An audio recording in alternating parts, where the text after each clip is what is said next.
5 taon. Maglilimang taon na akong byuda sa August 13, 2025.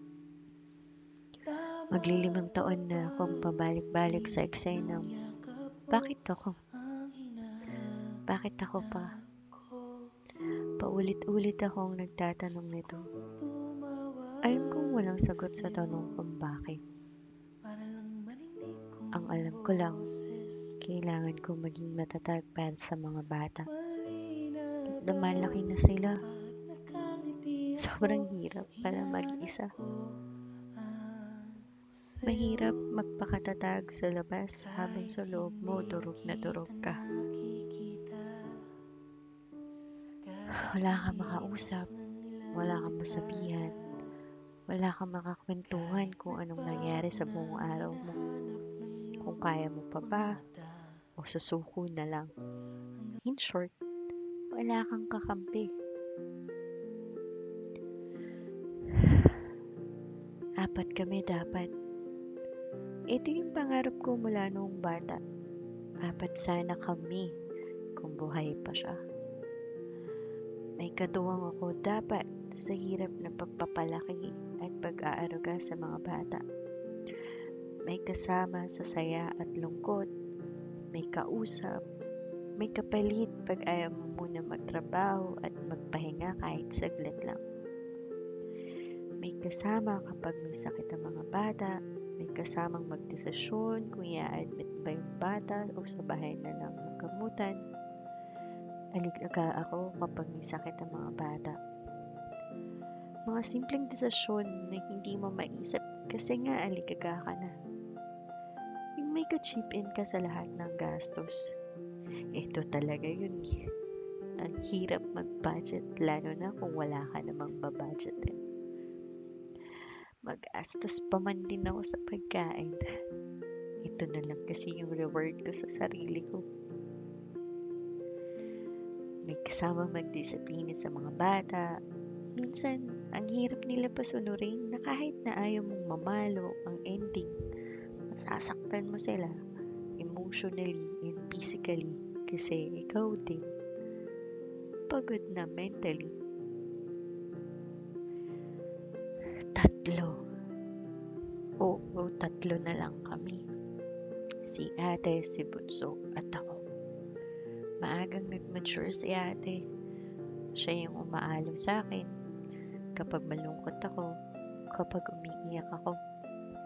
Laging nagtatanong kung okay lang ako. Yayakap, pahalik. Kapag kaya niya gawing mga bagay sa bahay, siya ang gumagawa. Siya lagi ang nauutusan ko lumabas kapag may ipapabili ako. Kapag ayaw kong lumabas o ayaw kong makakita ng tao o ayaw kong may makakita sa akin. Siya rin tagahugas ng pinggan. Marunong na nga rin siya magsaing. Nilalabhan niya na rin uniform niya. Lately, kinagalingan na rin niya sa academics niya.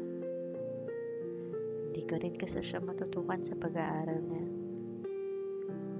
Nasa isip ko lang, kailangan ko mag-provide para sa aming 3. Si bunso naman, naghuhugas din ng pinggan kapag nakikita niya kami naglilinis ng bahay. Tutulong magtupi ng damit, maglinis ng CR.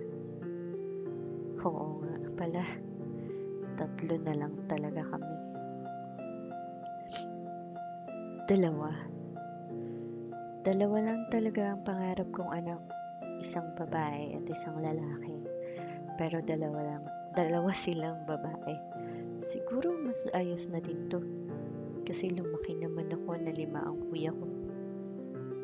Silang 2 ang lakas ko kapag nanghihina ako. Lagi ko silang sinasabihan ng thank you for being here. Kasi nga diba, hindi naman nila ginustong maging anak ng isang byuda. Hinabol nga lang namin si bunso nung time na na-diagnose si Tatay Mon ng plasmacytoma, naging myeloma, na ikinamatay niya. Nawa, hindi nila mamana. Isa. Oo, alam ko na dapat ko nang tanggapin na mag-isa na lang talaga ako sa journey kong ito. Hindi ko na rin naman nakikita yung sarili ko na mag-aasawa ulit. Lalo pat 2 babae ang anak ko. Lagi kong sinasabi na kaya ko, kakayanin ko.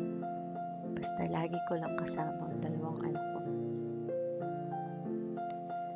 1 buwan na nga rin pala magmula nang nawalan ako ng trabaho. Pakiramdam ko, nawalan na rin ako ng tiwala sa sarili ko. 1 buwan akong nagmukmok sa bahay. Pinipilit na bumangon araw-araw para sa mga bata. Mag-aasikaso sa kanila. Pero uulit lang sa pag-scroll ng CP at manood. Hindi na rin ako makatulog sa gabi. Mulat sa gabi, tulog sa umaga. Ihahatid lang ang ate sa school at matutulog uli. Gigising ng 11 AM para asikasuhin naman si Bunso. Ihahatid at susunduin si ate. Hindi ko na nakakain yung mga gusto kong kainin. Pero hindi naman kami nagugutom ng mga bata. At eto na naman ako sa eksenang hindi ko alam kung paano magsisimula at kung makakaahon pa ba sa lungkot ng pag-iisa. Kung kaya ko pa bang mag-apply ng trabaho, kung kaya ko ba humarap sa tao nang hindi umiiyak, kung kaya ko pa bang buhayin mga anak ko. Alam ko namang one decision away lang ako sa pangarap kong buhay para sa amin ng mga bata. O susuko na lang ba? Masyado na lang siguro ako nasanay na kinakaya lahat ng mag-isa. Anyway, pero bakit nga ba ako susuko, diba? 5 taon ko na rin naman kinaya at kinakaya. Ano ba naman yung mga susunod na taon? At eto na nga, Mars. Nabasa ko kasi yung libro na 5-Second Rule ni Maren Mel Robbins. Hindi ito tungkol sa pagkain na nanalaglag at wala pang 5 seconds ay pinulot at kinain mo pa din, ha. Tungkol ito sa mga bagay na gusto mong gawin pero nag-aalinlangan ka. Bumilang ka lang mula 5, 4, 3, 2, 1 at gawin mo agad. At eto na po, nagbabalik loob. Baka sakaling lumakas ang loob na baguhin ang takbo ng buhay naming 3. Nabasa mo na ba yung 5-second rule? Arat, kwentuhan tayo. Baka kailangan ko lang ng kausap.